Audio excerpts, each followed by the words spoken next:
Hey guys, Nick Palmisciano here. I've been asked by Blue Star Families and the Independence Fund to tell veterans to get the vaccine.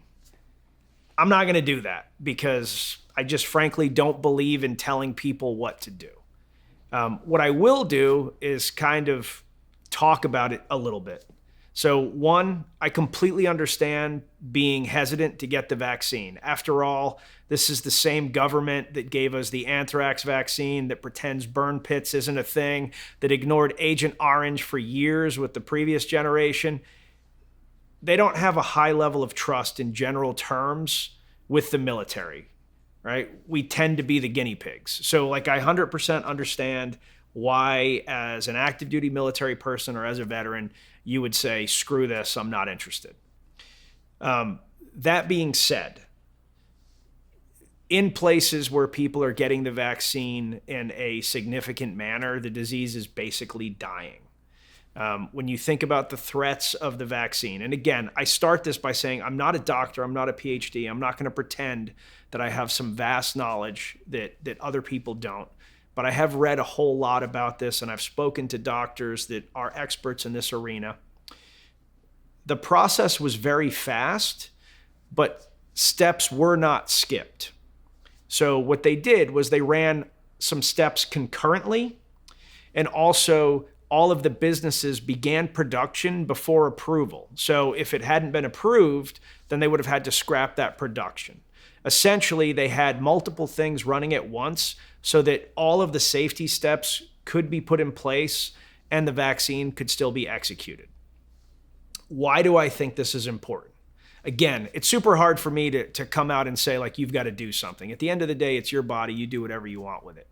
But there are a lot of people that are immunocompromised, that have allergic reactions associated. If you've had a bee sting and you're one of these people that goes into anaphylactic shock, you probably can't get this vaccine. There's a bunch of people like that cannot be helped. And so they rely on herd immunity, or they essentially can't live a normal life. They are going to constantly live in fear. And so for me, it's very simple.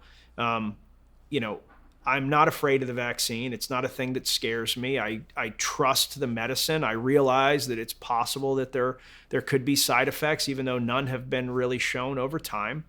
But I think it's important for me to get it so that I can protect the people that can't get it. I also think that it's important for the collective to get it so that we can go back to business as usual. I appreciate places like Texas and Florida have already just said, we're going into business as usual, but that isn't true for the rest of the country. There are a whole lot of places that essentially aren't functioning, watching businesses suffer, watching people live in fear. And this is an easy way through it. Consider getting the vaccine. It's not my place to tell you to do it. I'm just explaining to you why I did it and why I think it's a good idea. Side effects for me were a sore arm. That was consistent with my family. My entire family has now received it. The worst that's happened to anybody is a sore arm and a headache. The best that's happened to people is literally nothing. They got the shot, nothing happened. And of course, if you've been, watching the woke crowd, over the last year, the one thing that I can guarantee you is that once you get the vaccine, you can tell everybody that you're better than them. I'm kidding. Or am I?